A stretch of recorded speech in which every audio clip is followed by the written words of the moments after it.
Hi అండి, అందరికీ నమస్కారం. Good morning to all. Have a nice day and happy Friday అండి. ఎందుకో తెలియదు, చిన్నప్పటి నుంచి ఫ్రైడే అంటే ఒక పాజిటివ్ వైబ్రేషన్ అండి. నాకైతే ఇంకా చాలా పాజిటివ్గా ప్రశాంతంగా అనిపిస్తుంది ఈరోజు. అందరి ఇళ్ళల్లో కూడా ఇంకా దేవుళ్ళకి పూజలు చేయడము అండ్ క్లీనింగ్ సెక్షన్ అయినా ఏదైనా బాగా అనిపిస్తుంది. ఈరోజైతే చిన్న చిట్టి నాకు చాలా హెల్ప్ చేసిందండి. మార్నింగ్ నేను ఇంకా అంత క్లీన్ చేస్తుంటే మమ్మీ నేను కూడా కొంచెం హెల్ప్ చేస్తా అంది, బాగా అనిపించింది. అండ్ అదేవిధంగా ఈరోజు స్పెషల్స్ వచ్చేసి దోశ అండ్ ఇంకా పిల్లలు మార్నింగే పాలు తాగుతారు కాబట్టి పాలు, అండ్ అదేవిధంగా నైట్ కొంచెం అన్నం మిగిలిందండి, దాన్ని నేను పోపు చేశాను. ఇంకా దోశ రెగ్యులర్గా తింటాము మేము ఎక్కువ శాతం అయితే, ఎందుకంటే దోశ పిల్లలకి ఇష్టం అండి, అంతే, వేరే రీజన్ ఏం లేదు.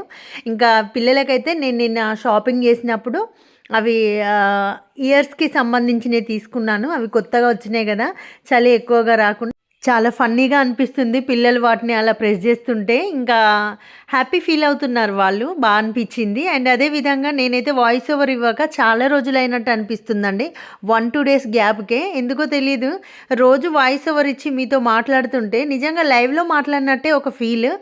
ఇంకా కంటిన్యూ చేయాలనుకుంటున్నాను. ఇంకా అమ్మ అయితే మీ అందరికీ గుడ్ మార్నింగ్ చెప్తుంది.